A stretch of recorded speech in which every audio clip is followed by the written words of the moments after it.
During the previous legislative session, the Select Committee on Campus Climate held hearings throughout California to get an overview of campus climate at California's public post-secondary institutions. In 2014, the Select Committee focused primarily on race and ethnic issues throughout California. As a faculty member at San Diego State, I've spent the last over 40 years as a faculty at San Diego State and former chair and founder of the Department of Africana Studies. I have seen personally and been involved in the mitigating of campus climate issues throughout my academic career.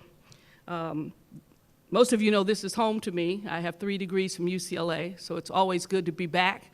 When I left here some years ago, I was told that at the time I was here, this was always a campus under construction.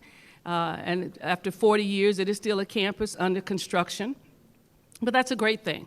It's a statement of growth and development. It is also an intellectual challenge to those of us who remember places where they were to find them.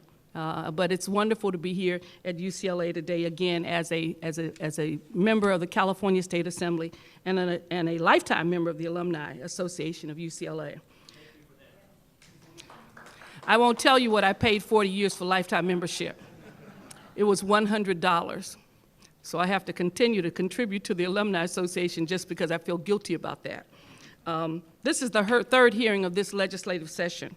And the first hearing was a joint hearing with the Joint Legislative Audit Committee and the Assembly Higher Education Committee. And this hearing was held at Cal State Dominguez Hills, and it focused on sexual assault and sexual violence on college campuses. The second hearing was held last November at San Diego State University and focused on food insecurity and student homelessness as its impact upon campus climate. So as a part of the legislative session, which is a 2-year period, this is our third hearing, and the fourth and final hearing will be held in Sacramento this summer.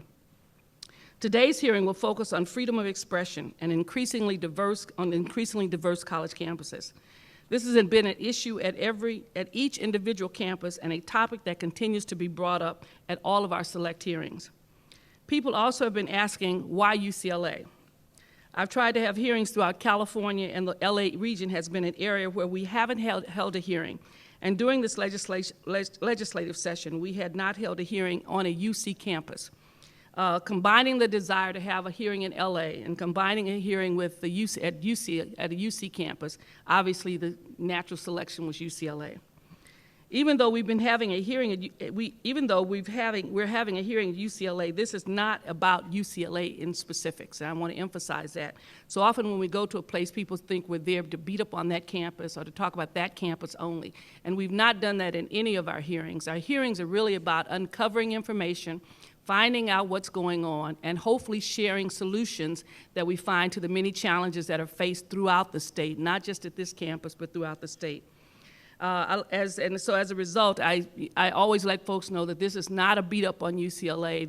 Was not a beat up on San Diego State. It's not a beat up on any particular campus. It's about all of the campuses, the community college, UC, and the CSUs in California, and what the campus climate is like, and the impact of the campus climate on student life, and the concerns that we have, as well as how do we provide resources and support to make sure that the campuses are welcoming to all students. Freedom of expression and freedom of speech issues are nothing new to campuses. When I was a student here during the height of the 60s and the revolution, the issue of campus freedom of speech was a major issue, not only on this campus, but at UC Berkeley and around the state. This hearing isn't designed to solve all the issues with freedom of expression and freedom of speech. Instead, we're attempting to find a way to move forward in a positive direction and recommend to some campuses what works and what does not.